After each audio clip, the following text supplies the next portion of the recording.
મારા father lawyer છે અને પપ્પાની તમારે દલીલોમાં જીતવું અશક્ય હોય. હા, પણ નહીં કે કહેવત છે ને આપણા ગુજરાતમાં કે જેને કોઈ ન પહોંચે તેને તેનું પેટ પહોંચે. અને એમાં તમે મારા મનમાં વસેલ છો, તમે મારા માંગી લીધેલ છો, તમે મારા મનમાં વસેલ છો, તમે મારા માંગી લીધેલ છો. અને આવા બધા ફોક સોંગ કલેક્ટ કરી આવ્યા અને આપણા સુધી પહોંચાડ્યા ત્યારે આજે આપણે તૃપ્તિબેનના કંઠે આ ગીત સાંભળી રહ્યા છે. અને થયું એવું કે ત્યાં તો પછી આવી રીતે બધા રાગ આવ્યા, એટલે મને ક્યારે એવું નોલેજ નહોતું રાગનું, કારણ કે હું ખાલી આવું ફોક સોંગ ને આવું બધું જે સ્કૂલમાં શીખવાડે કે જે સાંભળ્યું હોય એ જ હું પરફોર્મ કરતી. એટલે પછી મને બહુ જ અઘરું પડતું, મને કાંઈ સમજાય જ નહીં આ લોકો શું ગાય છે. હો તમે છેલા જે રે કે મારી હાટું પાટણથી પટોળા મોંઘા લાવજો, એમાં રૂડા રે મુરલિયા ચિતરાવજો, પાટણથી પટોળા મોંઘા લાવજો. ગુડ મોર્નિંગ ગુજરાતમાં સ્વાગત છે તમારું દોસ્તો. અહીં આવતા સમયે વાતાવરણ કંઈક એવું થઈ ગયું કે ઈચ્છા થઈ ગઈ કે કંઈક ગાઈએ. હવે વાતાવરણ જ્યારે વરસાદી હોય ત્યારે જે ગાવાનું મન થાય એ અંતરમાંથી નીકળેલું જે ગીત હોય ને એ દરેકનું પોતાનું હોય. એટલે જેમ કે હું ગુજરાતી તો હું શું ગાઉં? એવા વાયા ને વાદળ ઉમટ્યા હે ગોકુળમાં ટહુક્યા મોર મળવા આવો સુંદર વર્ષામળિયા. હવે આ જ ગીત કેમ? કારણ કે એક બહુ જ સિમ્પલ વાત છે દોસ્તો કે દરેક વ્યક્તિ એ પોતાની લોકકલાથી જોડાયેલો હોય છે.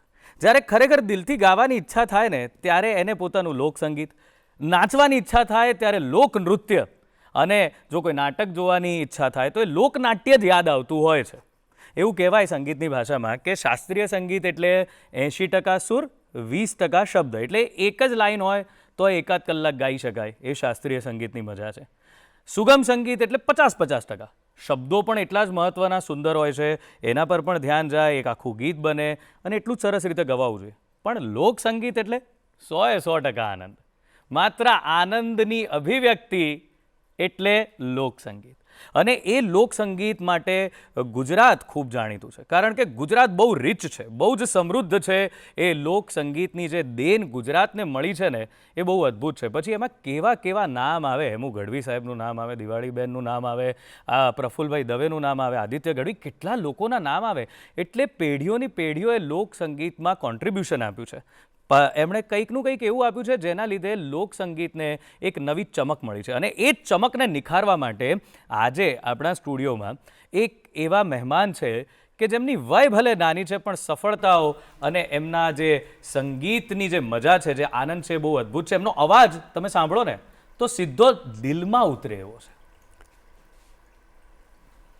અરે મને ક્યાંકથી ધીમા ધીમા સૂર સંભળાઈ રહ્યા છે એમના અવાજના. હું જરા વોલ્યુમ વધારું.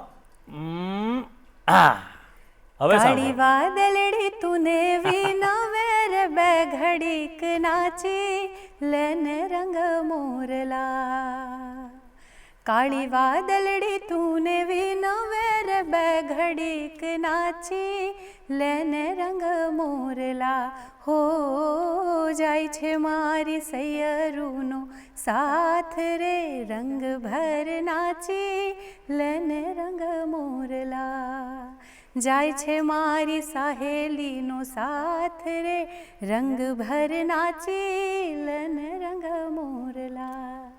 વાહ વાહ વાહ! જોયું, મેં નહોતું કીધું, અવાજ સીધો દિલમાં ઉતરે છે. સ્વાગત કરીએ છીએ આજે અમારા સ્ટુડિયોઝમાં તમારું તૃપ્તિ ગઢવી. જોરદાર! મને તો આનંદ થઈ ગયો, કારણ કે આ જે બહારનું વાતાવરણ છે એવું જ મને લાગ્યું કે અંદર ક્યાંક વરસાદ ના પડી જાય. ખૂબ સુંદર રીતે તમે પ્રસ્તુતિ કરી. અને મને તો એક વસ્તુ એ પણ જણાઈ કે મેં તો ખાલી લોકસંગીતની વાત કરી, પણ તમારો કંઠ તો લોકસંગીત, શાસ્ત્રીય સંગીત એ બધાનું જાણે સમન્વય છે. તો તૃપ્તિ, બધા તમે આમ તો બહુ જ પોપ્યુલર છો. અહીંયા અમારા જે દર્શકો છે એ તમારા ગીતો સાંભળ્યા જ કરતા હોય છે. અને આ ગીતોમાં કેટલાય ગીતો છે એ તો પછી આપણે સાંભળવાના જ છે. આજે તમને એમને જવા નથી દેવાના. બહુ જ બધા ઢગલાબંધ ગીતો તમારે દર્શકોને સંભળાવવાના છે, એ વાત તો નક્કી છે. પણ શરૂઆત એ કરીએ કે તમે કોના ગીતો સાંભળવાથી શરૂઆત કરી સંગીતની? તમે અત્યારે સંભળાવો છો, આખી દુનિયા સાંભળી રહી છે. પણ તૃપ્તિ ગઢવીએ ક્યારથી શરૂઆત કરી? બિલકુલ એકચ્યુઅલી એવું છે કે હું જ્યારે નાની હતી જી. એટલે હું મારા મોસાળમાં મોટી થઈ છું, એટલે ત્યાં મારા મોસાળમાં વધારે નારાયણ બાપુને સાંભળતા. વાહ વાહ વાહ. એટલે- ક્યાં આપનું મોસાળ? ભાવનગર જિલ્લાનું ચમારડી ગામ, વાહ વલભીપુર તાલુકાનું વાહ. ચમારડી ગામ. વાહ. એટલે નાનપણથી જ નારાયણ બાપુને સાંભળ્યા છે. અને એ સાંભળતા સાંભળતા આપને સંગીતમાં રુચિ થઈ. જી. તો નારાયણ બાપુનું એવું કયું ભજન છે જે આજે પણ એમ થાય કે હું આ ભજન ગમે ત્યારે આવે હું સાંભળી શકું છું, એવું કયું ગીત છે? જી, એમનું એક કૃષ્ણ ભગવાનનું એક ગીત તમારા ભજન કંઠે છે. થઈ જાય? ચોક્કસ એક લાઈન સંભળાવી દઉં કારણ કે Please, નારાયણ બાપુનું છે. છુમ છુમ બાજે ઘૂઘરિયા सब दिखलाए कान्हा मेरे घर आए मेरे घर आए छुम छुम बाजे घूघरिया. વાહ વાહ વાહ. Thank તો તમારા ઘરમાં પણ આ સંગીત આપ ગઢવી છો એટલે કલા સાથે અને એટલે સરસ્વતી માતાના સાક્ષાત આશીર્વાદ હોય જ. તો આપને ત્યાં કેવું વાતાવરણ હતું નાનપણમાં કલા પ્રત્યેનું? એટલે કલા પ્રત્યેમાં એવું છે કે હું મોસાળમાં મોટી થઈ એટલે મારા મોસાળમાં એવું હતું કે બધા બહુ ગાતા લાઈક નાનપણમાં, એટલે નારાયણ સ્વામી સાંભળતા અને મારા નાના બાપુ પણ ગાતા, પ્લસ મારા જે માસી છે એ પણ બહુ સારા એવા કલાકાર, એટલે એ પણ બહુ સુંદર ગાતા, એટલે એમને સાંભળી સાંભળીને હું મોટી થઈ છું. બાકી મારું ફેમિલી છે પપ્પાના ઘરનું, ત્યાં સિંગિંગ કલાકાર કોઈ નહીં, કોઈ જ નહીં. તો ત્યાં જ્યારે તમે કીધું હવે આપણે મોસાળમાંથી આવી જઈએ આપણા ઘરમાં, તો તમે જ્યારે તમારા ઘરે આ વાત પહેલી તમને ક્યારે ખબર પડી કે, કારણ કે આ બધા યુવાનો બધા જોતા હોય છે ને ઘણા અસમંજસમાં હોય છે કે તમારે જ એવી દીકરીઓ બહુ હોય છે કે જેને ગાવું છે, કલાકાર બનવું છે, પણ એ ડ્યુઅલ હોય છે કે બનવું કે ના બનવું, કહું કે ના કહું. તમે ક્યારે નક્કી કર્યું કે ના મારે આ તરફ જવું છે અને હું આમ જ સારું કરી શકીશ? જી બિલકુલ.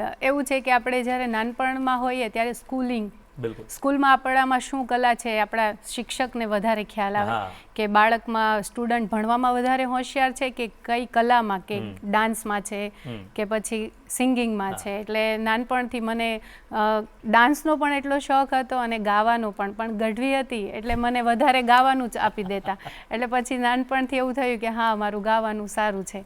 એટલે પછી પપ્પાના ઘરે જ્યારે ગઈ ત્યારે પણ ત્યાં પણ સ્કૂલિંગમાં મને ગાવામાં વધારે મારા નંબર્સ મારે આવતા સ્કૂલમાંથી જ, એટલે રાજ્ય કક્ષા લેવલ સુધીના ગરબા કોમ્પિટિશન હોય કે પછી સિંગિંગની કોઈ પણ સુગમ હોય કે ફોક સોંગ હોય તો એમાં હું પ્રથમ ક્રમાંકે આવતી. અરે વાહ.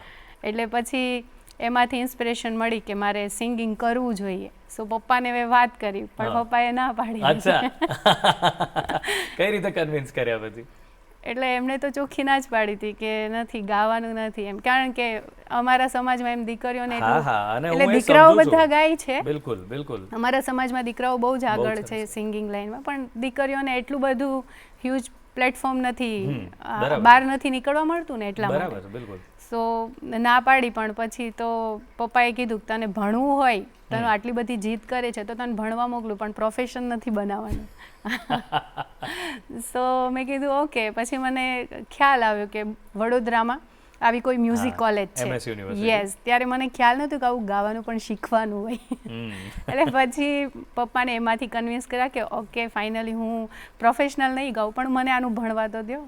પણ હું તમને વચ્ચે અટકાવું છું એટલા માટે કે આ તમારી જર્નીમાં આપણે સીધા MS યુનિવર્સિટીના દરવાજે પહોંચી ગયા છે, પણ એમાંથી થોડા પાછા આવીએ કે જ્યારે તમે સ્કૂલમાં અને બધે જીતતા હતા અને તો ત્યારે શું પપ્પાને આમ તમારા સર્ટિફિકેટ બતાવતા હો કે ટ્રોફી બતાવતા હો, પપ્પાના શું રિએક્શન હતા, એ શું કહેતા તમને? એટલે પપ્પાને એવું કહેતા કે તું ભણવામાં ધ્યાન આપ. આવું બધું, પણ કેવું એક ઇત્તર પ્રવૃત્તિ કહેવાતું એને ત્યારે. બિલકુલ એમ. અને હું સુરેન્દ્રનગરની સ્કૂલમાં ભણી છું, એટલે નાના શહેરમાં હોય એટલે તો વધારે યસ. એટલે એટલે અમારા જે પ્રિન્સિપલ હતા એમણે પપ્પાને વાત કરી કે તમારી દીકરી સરસ ગાય છે, આવું કરવા દો. પપ્પા કે નહીં, પહેલા એને ભણવામાં ધ્યાન અપાવજો, આ બધું સાઈડમાં ખાલી રાખજો. બરાબર છે. એટલે ઘણી બધી ઓફર પણ પછી આવતી આવી રીતે કોમ્પિટિશનમાં ફર્સ્ટ આવું એટલે જે જજીસ હોય એ લોકો કોન્ટેક્ટ કરે સ્કૂલનો, એમ ત્યારે તો એટલો બધો ફોનનો ને એ બધું એટલું યુઝ પ્લેટફોર્મ નહોતું. સો પ્રિન્સિપલને મળે એટલે પ્રિન્સિપલ ફાધરને વાત કરે, પણ ત્યારે પણ ના જ પાડી દીધી કે નહીં, કારણ કે પપ્પાની મારા ફાધર લોયર છે ઓહ, અને તો પપ્પાની તમારે દલીલોમાં જીતવું અશક્ય હોય એમની સામે. હા પણ નહીં કહેવત છે ને આપણા ગુજરાતમાં કે જેને કોઈ ન પહોંચે તેને તેનું પેટ પેટ પહોંચે પહોંચે. અને એમાં દીકરી હોય ને એ બાપને તરત પોતાની વાત મનાઈ શકે. Yes. દીકરો હજુ પાછો પડે હા, પણ એ દીકરીની પાછો વાત પડે. બાપ માની જાય. યસ બિલકુલ. એટલે પછી એમાંથી પપ્પાને કન્વિન્સ કર્યા કે ઓકે, અને મેં પોતે પીએસઆઈની એક્ઝામ પાસ કરેલી છે બોલો, ક્યાં વાત હે, ક્યાં વાત હે. 2015-16ની બેચની. અચ્છા. હા, પણ લાસ્ટ જે ઇન્ટરવ્યૂ હતું એ ખાલી હું ક્લિયર ના કરી શકી, લાસ્ટ મેરિટમાં નીકળી ગઈ હતી. એટલે ખાલી પપ્પાને બતાવવા માટે કે યસ હું કરી શકું છું, પણ મને વધારે શોખ સિંગિંગનો છે. સિંગિંગનો. યસ. કદાચ ઈશ્વરે જ તમારા માટે આ નક્કી કર્યું હશે, કારણ કે જો તમે પાસ થઈ ગયા હોત તો ઓફકોર્સ તમે સમાજની સેવા કરતા હોત, દેશની સેવા કરતા હોત, પણ કલાકાર તરીકે આ જે બધા ચાહકો છે એમને તમારો અવાજ કદાચ કારણ કે એ બધો ફરજનો ભાગ એટલો બધો વિકટ હોય છે કે એમાંથી કંઈ થઈ શકતું નથી. જી. તો આ વખતે ક્યારે એવું થયેલું કે કદાચ હું જે કરવું છે નહીં જ કરી શકું, કારણ કે આ તો શરૂ થયું હતું ખાલી ભણવાથી, હવે તો પીએસઆઈની પણ તૈયારીઓ ચાલુ થઈ, જો હું ક્લિયર કરી ગઈ તો એવું ક્યારે થયું હતું મનમાં? હા, એટલે એવું હતું, પણ માનસિક રીતે હું તૈયાર હતી કે મને કરવું છે તો મ્યુઝિક જ, કારણ કે મને આ લાઈફ વધારે ગમે છે. ક્યાં વાત, ક્યાં વાત. તો એવી તમારી જે સ્પર્ધા હોય, જે જીત્યા હોય, જી. નાનપણમાં એવું કયું ગીત ગાતા હતા? કઈ સ્પર્ધામાં કોઈ જીત્યા હોય એવું ગીત તમને કોઈ યાદ હોય તો એ ગાઓ. જી, મેં સ્કૂલમાં હતી ત્યારે સોના વાટકડી, હા હા હા, એ દિવાળીબેન, બિલકુલ બિલકુલ. એટલે એમાં મારો હું પ્રથમ ક્રમાંકે ઓહ, આવેલી. યસ. ક્યાં વાત હે. એટલે એની તો લાઈન થઈ જાય, સંભળાવી. બિલકુલ. એના દુહાથી હું શરૂઆત કરતી, સ્કૂલમાં હતી એટલે ત્યાંથી શરૂઆત કરીશ. બસ તો એ સ્કૂલનો માહોલ ફરી થઈ જાય. જી. હે સાહેબા સંદેશો મોકલું જ રે, હે મારા સાહેબા સંદેશો મોકલું, અને લખી લખી લીલે પાન, હે તમે વાંચી ને વેલા વેલા આવજો જ રે. અરે રે મારા સાહેબા ચતુર સુજાન, સોના વાટકડી રે કેસર ઘોળ્યા વાલમિયા, સોના વાટકડી રે કેસર ઘોળ્યા વાલમિયા, હે લીલો તે રંગનો આ છોડ રંગમાં રોડ્યા વાલમિયા, સોના વાટકડી રે કેસર ઘોળ્યા વાલમિયા. ક્યાં વાત હે, ક્યાં વાત હે, અદ્ભુત. મને ખ્યાલ છે ત્યાં સુધી આ ઢેલીબેન ના જે ગીતો રચાયા, અને આમાં આપણે યાદ કરવા પડે ઝવેરચંદ મેઘાણી સાહેબને, કારણ કે એમનું કોન્ટ્રીબ્યુશન એટલું હતું કે જગ્યાએ જગ્યાએ ફરી અને આવા બધા ફોક સોંગ કલેક્ટ કરી આવ્યા અને આપણા સુધી પહોંચાડ્યા. ત્યારે આજે આપણે તૃપ્તિબેનના કંઠે આ ગીત સાંભળી રહ્યા છે. પણ અદ્ભુત. તો આવા પ્રકારે તમે તમારી કરિયરને જાતે જ એક તરફ બિલ્ડ કરતા જતા હતા મનમાં, તો કે ભાઈ ગમે તે થાય મારું લક્ષ્ય આ છે ને હું ત્યાં સુધી પહોંચવાની જ છું. કરેક્ટ. હવે વાત આવી MS યુનિવર્સિટીની, કારણ કે ત્યાં જઈને તમે આ તો બધા જે ગાતા એ મને લાગે છે કે ટ્રેડિશનલી બી તમે જ્યાંથી બિલોંગ કરો છો, જ્યાંથી આવો છો, ત્યાં લોકનું કલ્ચર, ફોકનું કલ્ચર વધારે હતું. હવે તમે MS-માં ગયા ત્યાં તો એકદમ ક્લાસિકલ વાળી વાત શરૂ થઈ ગઈ હશે. તો એ બંનેમાં શું થયું? શાસ્ત્રીય સંગીત, લોક સંગીતથી શાસ્ત્રીય સંગીતનો જે ટ્રાન્ઝિશનનો પિરિયડ હતો એ કેવો રહ્યો? એકચ્યુઅલી એવું હતું, હું બહુ નાના સ્મોલ સિટીમાંથી આવું છું, એટલે મેં ક્યારેય ખબર નથી કે MS યુનિવર્સિટી એટલે આવું ક્લાસિકલ મ્યુઝિકમાં શું આવે. ખાલી ભણવા ખાતર કે અહીંયાથી નીકળવું છે સુરેન્દ્રનગરથી, એટલા માટે ગઈ. અને થયું એવું કે ત્યાં તો પછી આવી રીતે બધા રાગ આવ્યા, એટલે મને ક્યારે એવું નોલેજ નહોતું રાગનું, કારણ કે હું ખાલી આવું ફોક સોંગ ને આવું બધું જે સ્કૂલમાં શીખવાડે કે જે સાંભળ્યું હોય એ જ હું પરફોર્મ કરતી. એટલે પછી મને બહુ જ અઘરું પડતું, મને કાંઈ સમજાય જ નહીં આ લોકો શું ગાય છે, કે અમારે છોટા ખ્યાલ બડા ખ્યાલ, એટલે મને સમજમાં ના આવતું કે આ શું હશે. અમને એવું, એટલે કીર્તિદાનને એમને પછી સાંભળેલા, એટલે અમને એવું કે મને એવું હતું કે આવું બધું શીખવાડશે જે કીર્તિદાન ગાય છે. જેટલા સૌરાષ્ટ્રના જેટલા છોકરાઓ આવેલા, જેટલા સ્ટુડન્ટ્સ, એ બધાને એવું હતું કે આવું બધું શીખવાડશે. પછી બહુ જ અઘરું લાગ્યું, પણ એક કહેવાય ને, એક માનસિક રીતે તૈયાર હતી કે ગમે તે થાય 5 વર્ષ પૂરા કરવાના છે એમ. અને પછી મેં કન્ટિન્યુઅસ એ કર્યું અને ધીમે ધીમે બધા રાગનું થોડું થોડું નોલેજ લેતી ગઈ. યસ. અને એટલે મને ખબર છે જ્યારે હવે હું પણ પહેલાં શીખતો ત્યારે એવું કહીએ ને ટીચરને, ગુરુને, કે મારે આ પિક્ચરનું ગીત એટલે એટલા વઢે ને કે આ શીખવા અહીંયા આવ્યા છો, આવું બધું, આને સંગીત ના કહેવાય એમ. એટલે શાસ્ત્રીયનો આખો વિચાર જ અલગ જી છે. બિલકુલ. અને અમારી કોલેજ પ્યોર ક્લાસિકલ વાળી છે કે પ્યોર રાગ જ શીખવાડવામાં આવે એમ. અને હું ડાયરેક્ટ ડિગ્રીમાં ગઈ હતી કે મેં ક્યારેય ડિપ્લોમા કરેલું નહીં, ક્યારેય પર્સનલી ટીચિંગ લીધેલું નહીં, એટલે મારા માટે તો બહુ જ નવું હતું. અને પણ તોય મેં કર્યું. કોઈ રાગ યાદ છે ખરો હવે એમાંથી? એનું કોઈ ગીત યાદ છે ખરું હવે કે પછી હવે તો એ 5 વર્ષ પૂરા કરી દીધા? જી બિલકુલ. એકચ્યુઅલી એવું છે કે રાગ અમુક યાદ છે. હા, તો કંઈક શાસ્ત્રીય થાય તો શું આ બધાને ખબર પડે દર્શકોને કે વર્સિટાલિટી કેટલી છે એમ, અલગ અલગ પ્રકારનું કેટલું ગાઈ શકે. જી કઈ પણ એનીથિંગ. ઓકે, મને મારું બિહાગ ગમે છે, તો મારું બિહાગની એક 2 લાઈન ખાલી સંભળાવીશ. એની એક જે છોટા ખ્યાલ છે એની 2 લાઈન સંભળાવું.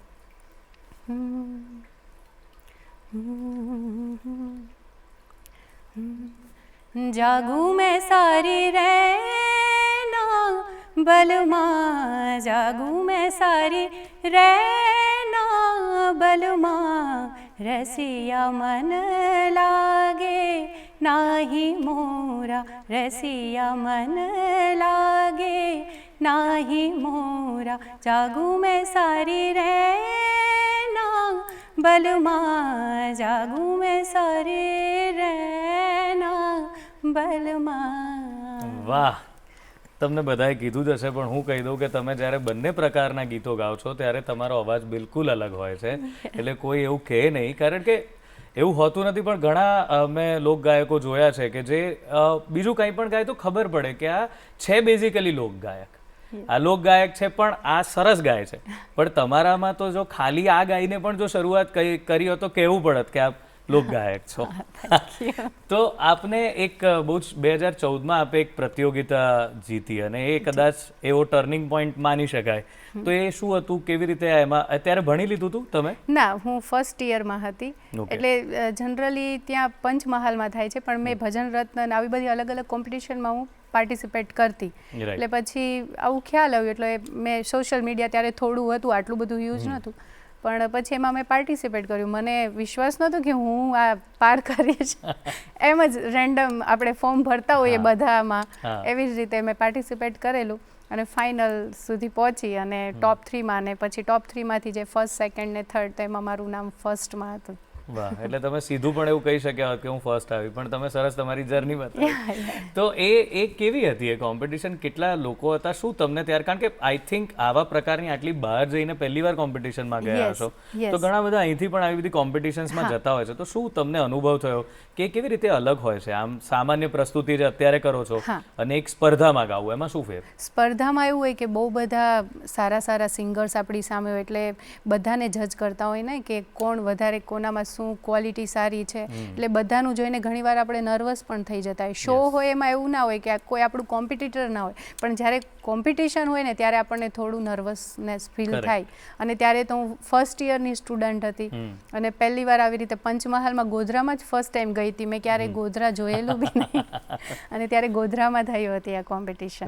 અને ત્યાંથી હું આ જીતી. જજીસ કોઈ કોણ હતા, કોઈ એવા હવે યાદ નથી, કારણ કે ઓકે. અને તમને શું કઈ કમેન્ટ કઈ ખાસ મળ્યા હોય કે જેનાથી આમ પણ તમને ઇન જનરલ કોલેજમાં ક્યાંક એવું લાગ્યું કે કઈ વસ્તુ પર વધારે વર્ક કરવા જેવું છે તમારે, કે તમને પહેલેથી એ ગોડ ગિફ્ટેડ હતું એ જ ચાલ્યું આવ્યું કે કોલેજે તમને નિખાર્યા થોડા? એટલે ગોડ ગિફ્ટેડ હતું એ તો છે જ, પણ જ્યારે મ્યુઝિક કોલેજ મેં જોઈન કરી અને પછી જે અમારા સર રાજેશ કેલકર સર, એમની પાસેથી મેં તાલીમ લીધી છે, અને ભરત મહંત સર, એટલે આ લોકોનું મેં ગાયન સાંભળ્યું. પછી ધીમે ધીમે એમાં ઇન્વોલ્વમેન્ટ થયું મારું. એટલે મને પહેલાં ગાવાનો જ શોખ હતો, મને આવડતું નહોતું એટલું મ્યુઝિક, એટલે મને સાંભળવામાં એટલું ખબર ના પડતી. પણ જ્યારે હું શીખી પછી મારી સાંભળવાની શક્તિ બહુ જ સારી એવી થઈ. એટલે મને અત્યારે ગાવા કરતાં મને સાંભળવું વધારે ગમે છે. એટલે મારું એમાં બહુ શાર્પનેસ આવી કે કંઈ પણ સાંભળું તો એમાં શું છે શું નહીં, ક્યાં મીંડ લીધી, ક્યાં ગમક છે, આ બધું ધીમે ધીમે મને નોલેજ આવી ગયું. પહેલાં આવી બધી ખબર નથી પડતી, રેન્ડમ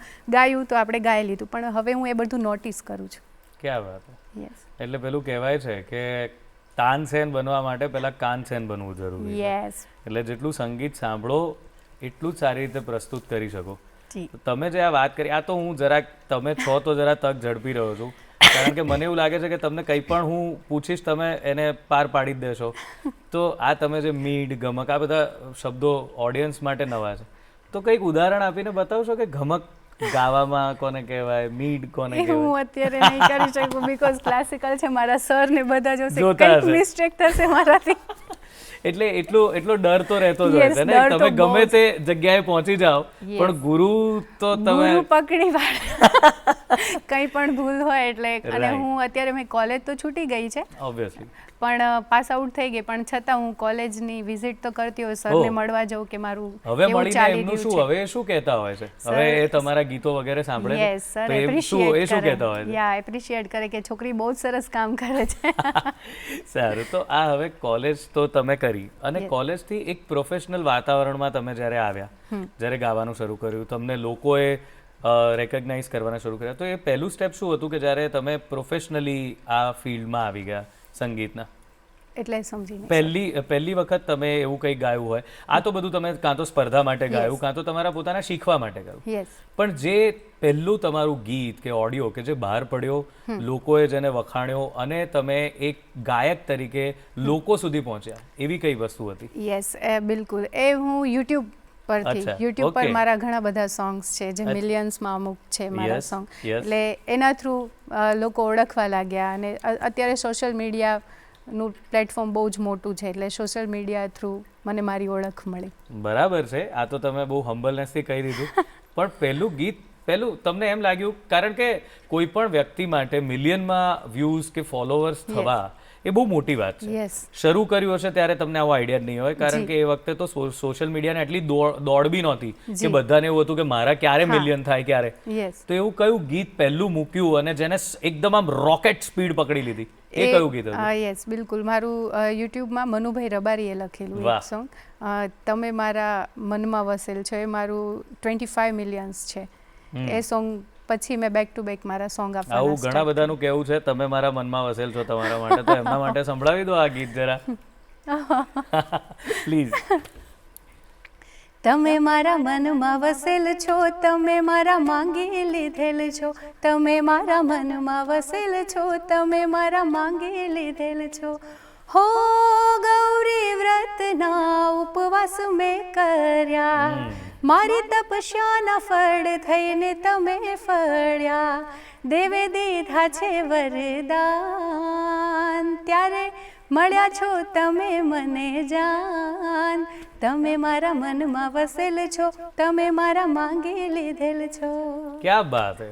એક તો બહુ મનુભાઈ બહુ સુંદર, કેટલી આમ સરસ જે જીવનની જ વાત છે એ ગીતમાં વણી છે, જી. અને તમે એને અદ્ભુત રીતે ગાયું. હવે આવું ગીત હોય તો પછી મિલિયનમાં વ્યૂ થવા એને ક્યાં નવાઈની વાત છે.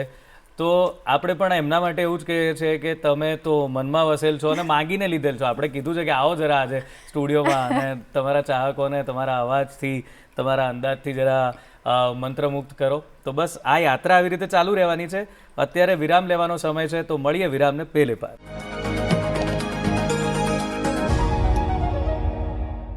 વિરામ બાદ સ્વાગત છે ગુડ મોર્નિંગ ગુજરાતમાં. આજની સવાર એટલી બધી સુમધુર છે કે શું વાત કરું. મને મજા પડી રહી છે, આઈ એમ શ્યોર તમને બહુ જ મજા પડી રહી હશે, કારણ કે તૃપ્તિ ગઢવી આપણી સાથે છે અને અદ્ભુત રીતે આપણે એમના ગીતોને માણી રહ્યા છીએ. હવે શરૂઆત તો આપણે કરી હતી બ્રેકમાં જતા પહેલાં કે કયું ગીત સૌથી પહેલાં તમને એમ લાગ્યું કે આ હવે રોકેટ ગતિથી આગળ ગયું અને વ્યૂઝ વધવા માંડ્યા, પછી એ ગીત ગાયા પછી કેવો માહોલ બન્યો? કારણ કે પોપ્યુલર થઈ ગયા અચાનક. અને બંને તરફથી હું પૂછું છું, મેકર્સ તરફથી, એટલે જેમ કે મનુભાઈ જેવા સુંદર મજાના ગીતકારો છે, અથવા તો કોઈ મેકર્સ છે કે જે લોકો આ વિડીયો આલ્બમ્સ ને ગીતો બનાવતા હોય છે, અને સામે ઓડિયન્સ, આ બંનેનો પ્રતિભાવ કેવી રીતે મળવા માંડ્યો તમને? ધીમે ધીમે મારા પ્રોગ્રામ્સ વધી ગયા મારા, અને પ્લસ જે બીજી બધી ચેનલ્સ હોય યુટ્યુબ પર પ્રોફેશનલી, તો એ ચેનલ્સવાળા સાથે મારે એગ્રીમેન્ટ પણ મેં કર્યો હતો, પોપસ્કોપ મ્યુઝિક કરીને, એમાં મારા મોસ્ટ ઓફ સોંગ આવે. પણ થતું એવું કે જ્યારે એગ્રીમેન્ટ થયેલો હોય એટલે જે કોઈ ચેનલ હોય એના માટે હું વર્ક કરતી હોય તો એમના તરફથી જે મને સોંગ દેવામાં આવે એ હું ગાતી, પણ મને એમાં સેટિસ્ફાઈડ નથી, કારણ કે પ્રોફેશનલી હોય કે મારે કામ આપવાનું છે, પણ મને પોતાને એવું હતું કે મને જે ગાવું છે કે મને જે ગમે છે એ સોંગ હું કેવી રીતે લાવું. એટલે પછી મેં મારી પોતાની યુટ્યુબ ચેનલ અરે વાહ લોન્ચ કરી, તૃપ્તિ ગઢવી ઓફિશિયલ. વાહ. અને અત્યારે હું મારા સોંગ પોતે જ બનાવું છું. અને તમે જાતે લખો છો? નહીં એવી રીતે નહીં, પણ તમે yes, એવા લોકોને ભેગા કરો produce છો કરું જેમ છું, કે yes. સારા લેખકો, સારા, સારા હા, મેકર્સ મને, કે yes, જે સારો વિડિયો yes, exactly, કે જે સારો વિડીયો બનાવતા હોય, સારું લિરિસિસ્ટ હોય, એની પાસે હું કોઈ મારા થોટ્સ હોય. શરૂઆત મેં આનંદના ગરબાથી કરી હતી. એટલે મેં પહેલું મારું યુટ્યુબ ચેનલ પર મારા પપ્પાની ઈચ્છા હતી કે આનંદનો ગરબો હું ગાઉં, અને પછી હું શરૂઆત કરું. એટલે મેં પહેલાં બહુચરમાનો આનંદનો ગરબો ગાયો અને મેં મૂક્યો મારી ચેનલ પર. એન્ડ ધેન મેં પછી એક બે રીક્રિએટ સોંગ કર્યા જે આપણા ફોક છે એને અલગ મ્યુઝિક, જે અત્યારનું વેસ્ટર્ન ને બંને મિક્સ હોય એવું. અને હું તમને રોકું છું એટલે કે આ બંને મારે સાંભળવા છે અને બધાને પણ, કારણ કે જો ગરબો તો એવી વસ્તુ છે કે ગુજરાતીઓ ગરબા વગર જીવી જ નથી શકતા. અને એમાં આનંદનો ગરબો એટલે મને લાગે છે દરેક જણના ઘરમાં વાગે છે, દરેક જણના. અને અમુક લોકો તો એ રોજ રૂટીન પ્રેક્ટિસમાં વગાડે છે, સાંજ પડે સંધ્યાનો સમય થાય એટલે આનંદનો ગરબો વગાડતા હોય છે. તો આનંદનો ગરબો મને યાદ બે ચાર લાઈન સ્ટાર્ટિંગ અત્યારે. યસ યસ, કઈ પણ બે ચાર લાઈન. બીજો કોઈ ગરબો ગાઈ લો, ગરબો. કારણ કે આ છે ને અમે ચલાવીશું ને પછી, હવે નવરાત્રી આવી રહી છે તો અમે જરા ચલાવીશું. તો ગરબા કરતા મને છે ને એક ખોડિયારમાંનું સપાખરું બહુ ગમે છે. બિલકુલ બિલકુલ, અત્યારે તો લોકો એને સમજવા માંડ્યા છે. સપાખરું હમણાં 2-4 વર્ષ પહેલા સુધી આટલું બધું લોકભોગ્ય નહોતું, પણ હવે બહુ લોકભોગ્ય થઈ ગયું. તો એ થઈ જાય. એટલે હું તમને સપાખરું ચોક્કસથી સંભળાવીશ. હું પૂરી કોશિશ કરું છું. ના ના, કરો. સોહેલા ખીણીલો બળિયાળી ત્રિશુળ ખપર ધારી ચંડિકા ચારણી જોગ માયા ખોડિયાર વિખવારણી ધારણી બેડો મગર સવારી વાળી પાવન જગત જાણું ગંગા અવતાર. માળી ઉથાપ્યું વાંજિયા મેણું મામડિયા માદા ઘેરું પ્રગટી જુજુવે રૂપે જ્યોતિ અખિયાર આઈ આવડ ખોડલ માડી જોગડ તોગડ બીજ હોલને સાસાઈ સંગે મેં રખ્યો બ્રાત. એમાં વખાણું ખોડલી જેની જડેના જોડલી ગામો ગામ ઘરો ઘર ઘટો ઘટમાં પૂજાય છોરું વડેરા છોટેરા વાલા સરીખા સદાય માડી દયા દયા દયા દયા દયા છલકાય. માની તાતણીએ ડાક વાગે ત્રાંબાળું વરાણે ગળ ધરામાં નગારા બાજ રાજ પરા ઢોલ દધી ડુંગર દેવળ રાજ નેહળે નગર સાધ સુણતા સામ બોલ દિયે દેવી કો. કોઈ સંસારી જીવડો કરી દિલમાં દીવડો ખોડિયાર ખોડિયાર ખોડિયાર ખોડિયાર ખોડિયાર ખોડિયાર ખોડિયાર. કોઈ સંસારી જીવડો કરી દિલમાં દીવડો ખોડિયાર ખોડિયાર ખોડિયાર જપે જાપ ત્યાં તો ધડાકે ધાબડી આળી અટકા ઉકેલે કામ તડાક ત્રિશુળ વારી આવે અપોયા. વરદંબા રાખે વટ ઝટવી ઘન વિદારે માડી ધોળી ભગતોની વાર કરતી ધરાર નમુ નાગણી લાગણી વાળી કૃપા એક ધારી તારી ખમા ખોડિયાર માડી ખમા ખોડિયાર ખમા ખોડિયાર માડી ખમા ખોડિયાર ખમા ખોડિયાર માડી ખમા ખોડિયાર. વાહ, અદ્ભુત. મિત્રો, આપે જે અત્યારે સાંભળ્યું ને, ઘણા બધા સિંગર્સ મેં જોયા છે, એમની સાથે વાત કરી છે, એ લોકો કોઈ મ્યુઝિક સુર વગર નથી ગાતા, ના પાડી દે છે કે ના ના હમણાં નહીં અમે. પણ આ આટલી અઘરી વસ્તુ સુર વગર, તાલ અહીંયા કોઈના ઇન્સ્ટ્રુમેન્ટ વાગી રહ્યા છે કશું જ નહીં, પણ એમણે ગાઈ છે. એ બતાવે છે કે કેટલી તૈયારી છે તમારી. તો આપણે એ વાત થઈ. પછી તમે કીધું કે અમુક તમે એમાં એક્સપેરિમેન્ટ કર્યા ને સંગીતમાં, કે અત્યારનું મ્યુઝિક અને આપણું ટ્રેડિશનલ મ્યુઝિક એને મિક્સ કર્યા. તો એનું શું કારણ કે મેં એવું લાગ્યું કે હવે એ કરવાની જરૂર છે? એટલે ઓલરેડી આ બધા ગીતો આવી ગયેલા છે કે જેને પોતપોતાની રીતે ગાવાયેલા છે કે ફોક સ્ટાઇલમાં, પણ પછી અત્યારની જનરેશનને થોડુંક કંઈક અલગ સાંભળવું હોય, જેના માટે મેં એ કોશિશ કરી અને મારી યુટ્યુબ ચેનલ પર એ ફોક સોંગને મેં રીક્રિએશન આપ્યું, રીક્રિએટ કર્યા મેં. કયા કયા ફોક સોંગ હતા એવા કે જેને તમે રીક્રિએટ કર્યા? એક તો ઘમર ઘમર મારું વલોણું ગાજે, યસ, એ કર્યું હતું. પછી એક સુગમ ગીત છે છેલાજી રે મારી માટે પાટણથી પટોળું. તો સુગમ થી હજુ વંચિત રહ્યા છે. શાસ્ત્રીય થોડું થઈ ગયું, સપાખરું થઈ ગયું, તો સુગમ છેલાજી રે ચોક્કસથી પ્લીઝ.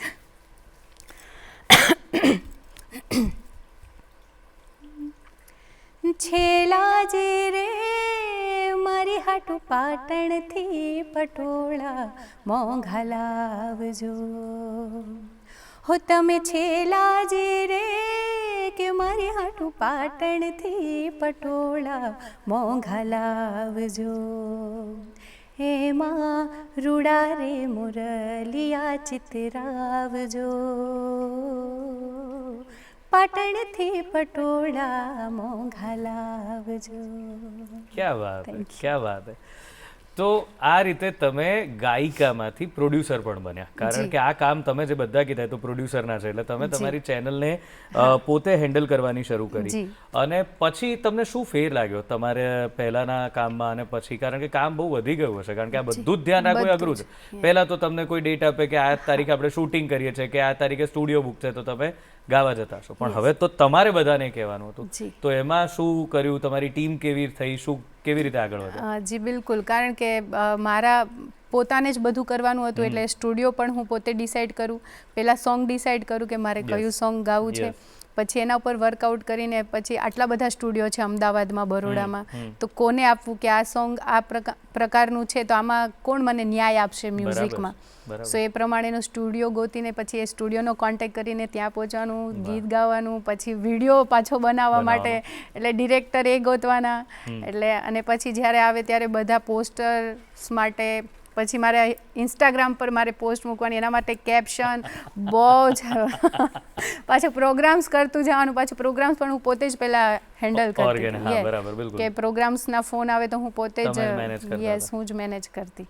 હવે છે બીજા લોકોને કામ વેચી દીધું છે? હા, કામ વેચી દીધું છે, ઘણું બધું સોશિયલ મીડિયાને બધું. બરાબર. પણ આ તમે સોશિયલ મીડિયાની વાત કરી, એનાથી મને એક પૂછવાનું મન થયું કે આપણે ત્યાં પરદેશમાં તો બહુ કલ્ચર છે કે ત્યાંના મોટા મોટા, તમે કોઈ બી મોટા મોટા સિંગર્સની વાત કરો, મડોના હોય, શકીરા હોય, એ લોકો બધા પોતે એક્ટ પણ કરે છે, પોતે ગાય પણ છે, પોતે આ બધું મેનેજ પણ કરે છે, અને they are bigger stars than film actors. એ લોકો એના કરતાં પણ મોટા લોકચાહના ધરાવનારા લોકો છે, રાઈટ? તો આપણે ત્યાં એક કલ્ચર જરા ઓછું છે. આપણે ત્યાં મોટા ભાગે પ્લેબેક સિંગર્સને વધારે માન આપવામાં આવે. પણ મને એક વસ્તુ લાગે છે કે જ્યારે લોક સંગીતની વાત આવે ત્યારે એને કોઈ નથી પહોંચી શકતું. તો પ્લેબેક સિંગિંગ તરફ જવા માટે ક્યારે એવું થયું કે હું લાઈવ શોઝ કરું છું, પ્લેબેક સિંગિંગ પણ હવે કરું ફિલ્મ માટે, કે એવી ઓફર્સ આવી તમારો અવાજ સાંભળી? જી, હું પોતે જ, મેં તમને કીધું, મને પહેલા ડાન્સ ને આનો પણ સાથે મને એક્ટિંગનો પણ એટલો શોખ હતો. અચ્છા. હા, એટલે હું મારા સોંગમાં એક્ટિંગ પોતે જ કરું છું, એટલે એવી રીતે હું પ્લેબેક મારામાં જ હું પ્લેબેક કરી લઉં છું. કારણ કે મને નાનપણથી એક્ટિંગનો, ગરબાનો બધું જ શોખ હતો. એવું નહીં કે આ વસ્તુ પૂર્ણ કલાકાર છો. યસ, હું તમે મારું યુટ્યુબ પર જોશો તો તમને મેં પોતે જ એક્ટિંગ કરેલી. બરાબર છે. એટલે હું મારો એ શોખ મારી યુટ્યુબ ચેનલ પર પૂરો કરી લઉં છું. મારા સોંગમાં હું પ્લેબેક કરી લઉં છું. Very good. ચાલો, સરસ છે. તો તમે આજે એક્ટિંગની વાત કરી, તમે તમારે તમારા દેખાવ માટે પણ બહુ જ કોન્શિયસ રહેવું પડે, કારણ કે હવે તમને લોકો જોઈ રહ્યા છે, એટલે તમારા માત્ર અવાજથી નહીં, દેખાવથી પણ તમને ઓળખે છે. તો એ બધું મેનેજ, લાઈફસ્ટાઈલ, કારણ કે બહુ અઘરી થઈ જાય ને, રાતના તમારા કાર્યક્રમો હોય, તો લાઈફસ્ટાઈલ બધી મેનેજ કરવી અઘરી છે. શું, કેવી રીતે કરો છો? હા, એટલે કેવું થાય, લેટ નાઇટ શો હોય એટલે પછી ઊંઘવાનું ઓછું મળે, રાત્રે ના મળે, પણ પછી અમે લેટ સુધી સૂતા હોઈએ ઊંઘને ગમે તે રીતે. એટલે પછી જનરલી એવું હોય છે ને, 7-8 કલાકની ઊંઘ સારી, પણ અમે 12 કલાકની લઈ રહી છીએ. એટલે હું તો રાત્રે સૂતી હોય તો ક્યારેક 4 વાગે પણ જાગું, અને પછી સીધું ઘણીવાર એવું થાય કે સીધું ડિનર જ આવે. વાહ. કોઈ બ્રેકફાસ્ટ ના આવે. એટલે તમે, મેં કીધું ને, તમે પૂર્ણ કલાકાર છો. આ બધી કલાકારની લાઈફસ્ટાઈલ છે. યસ, અને જાતે જ કર્યું એટલે ઘડાઈ ગઈ આમાં, આવું બધું જાતે પોતે કરીને. ઓકે, તો તમે જ્યારે શરૂ કરેલું, આજથી લગભગ 10 વર્ષ તો થયા તમને પ્રોફેશનલી કામ કરતા, બરાબર? પ્રોફેશનલી કામ કરતા મને 6-7 વર્ષ. 7 વર્ષ થયા. તો 7 વર્ષમાં શું ફેર આવ્યો છે મ્યુઝિક ઇન્ડસ્ટ્રીમાં? તમે શરૂ કર્યું ત્યારથી અત્યાર સુધીમાં શું ફેર આવ્યો? કારણ કે ઓબ્વિયસલી ત્યારે સોશિયલ મીડિયાનો મારો આટલો બધો નહોતો જ્યારે તમે શરૂ કર્યું, તો શું ફેર આવ્યો છે? પહેલાં એવું છે કે ભલે સોશિયલ મીડિયા નહોતું, પણ પહેલાં બધું પ્યોર મ્યુઝિક મળતું હતું. બધું પ્યોર હતી, ફોક સોંગથી માંડીને ગીતો પણ જે રાઇટર હતા બહુ સુંદર મજાના લિરિક્સ લખતા, કે આપણે ફેમિલી સાથે સાંભળી શકીએ કે ગમે. તમે હમણાં મનુભાઈનું ગીત ગાયું, કેવું ફેમિલી સાથે સાંભળી શકાય એવું છે કે એના હસબન્ડ માટે ગાઈ રહી છે. પણ અત્યારનું મ્યુઝિક ને આ બધું એટલું પેલું એ થઈ ગયું છે, જેન્ઝી, અત્યારે જે જેન્ઝી વાળા, એટલે મને પર્સનલી હું કહું તો મને અમુક વસ્તુ નથી ગમતી લિરિક્સમાં, કે નથી મજા આવતી. જે પહેલાં હતું એનાથી બહુ જ અલગ છે. એમ. અને અત્યારે તો સોશિયલ મીડિયા છે, સો કંઈક સારું આપવું જોઈએ. બિલકુલ, અત્યારે જલ્દી Yes. પહોંચી જાઓ છો ને હા, તમે. જલ્દી પહોંચી જાઓ કેટલા છો બધા તો કંઈક પ્લેટફોર્મ વધી બહુ જ ગયા. બધા પહેલા તો platform. કોઈએ તમારી યુટ્યુબ ચેનલ પર Yes. જવું પડે તમને જોવા. હવે તો તમારું જ કોઈક વસ્તુ કોઈ બીજું ક્યાંક ઇન્સ્ટાગ્રામ પર હા. શેર કરે છે, ફેસબુક Yes, કેટલી બધી yes. જગ્યાએ શેર ઘણી કરે બધી છે. છે. Yes. શેરિંગ વધી ગયું છે. Yes. તો ક્વોલિટી કન્ટેન્ટનો મારો વધે તો આપોઆપ ક્વોલિટી હા. કન્ટેન્ટ લખાવાનું. આ ગણતરી બહુ જ સાચી છે તમારી. હા. તો તમે ક્યારે એવું રિજેક્શન માટે, હવે મને આ તમે બોલ્યા તો ઈચ્છા થાય છે, કારણ કે આ વાત બહુ સરસ છે અને બહેનોએ બધી જે આ ફિલ્ડમાં જેને સમજવા જેવી છે કે પોતાનો મુદ્દો તો રાખવો જ, કે મારે જી. આ કામ તો નથી. Yes. તો એવું તમે કોઈને રિજેક્ટ કર્યા છે કે ના આ તો નહીં? યસ, મેં સોંગ પણ રિજેક્ટ કર્યા છે, પ્લસ મેં શોઝ પણ અમુક રિજેક્ટ કર્યા છે. ઓહ. યસ, કે મને જે મજા નથી આવતી હું નહીં કરું, ઓહ, સોંગ પણ નહીં. જેમાં અમુક કોઈ લિરિક્સ અનુભવ? એવા આવતા હોય હમ. તો એ બધું હું નથી ગાતી. અમુક વસ્તુ કે મને જે નથી મજા આવતી એ નથી આવતી. કલ્ચર વિરુદ્ધનું કંઈ નહીં. નહીં, કલ્ચર Culture વિરુદ્ધ. વિરુદ્ધનું અને કંઈ એમાંય નહીં. હું ગઢવી સમાજથી બિલકુલ. બિલોંગ કરું છું, એટલે મારે મારી ઓળખ સારી રીતે મારે આપવી પડે. ક્યાં એટલે વાત. બધા મારો આખો સમાજ પણ જોતો હોય એટલે. બિલકુલ બિલકુલ. કોઈ એવો દાખલો યાદ છે? બંને તમે જે કહેવા માંગતા હોય, જી. કોઈક એવો કે જેમાં તમને આમ થયું હોય કે હવે આ તો મારે આવવું પડ્યું અહીંયા ને આવતા પહેલા ખબર નહોતી કે આ આવું છે, હવે હું છોડીને જઉં છું. Yes. એવું થયું છે કે? Yes. અરે શું વાત કરો છો? હે? એટલે ઘણીવાર કેવું થતું આપણને બતાવવામાં શું આવે ને પછી નીકળે હા, જાણે નીકળે. શું. જગ્યાએ પહોંચો શું કરવા ત્યારે Yeah, કંઈક અલગ જ આવે. હા, અને ત્યારે આજથી 4-5 વર્ષ પહેલા આવું બધું પ્રોફેશનલ નહોતું. હમ.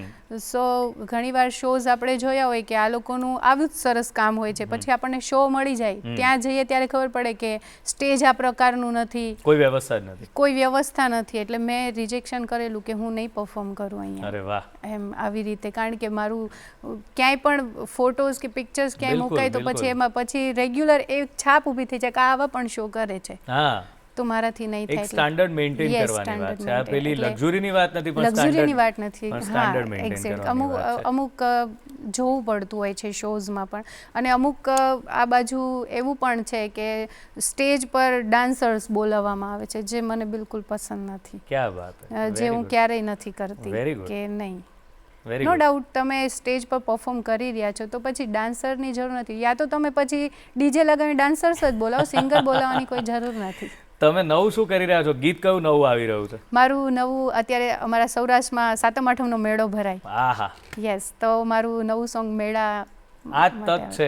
તો અહીંયા જરાક થઈ જાય તો એ જરા જી બિલકુલ. સાતમ આઠમ પર આજ બધું ચાલશે પછી. જી બિલકુલ. મેં તમને વાત કરી એમ કે હું રિક્રિએશન કરું છું અમુક સોંગનું, જે મારા વડોદરાનું બહુ હોટ ફેવરિટ સોંગ છે, હૈયે રાખી હોમ મારે હા, ચિત્રાઉ ચિત્રાઉ છે છે નોમ. યસ, મેળે ચઢ એનું જઈએ. મેં જસ્ટ રિક્રિએશન કર્યું Please, છે, please. જેનું મ્યુઝિક કુશલ ચોકસીએ આપ્યું છે. ઓહ, અને હું એની 2 લાઈન ચોક્કસથી સંભળાવી દઈશ ચોક્કસ. દર્શક મિત્રોને. હૈયે રાખી હોમ મારે સિતરાવું છે નોમ મેળે જટ જઈએ, કે હૈયે રાખી હોમ મારે સિતરાવું છે નોમ મેળે જટ જઈએ.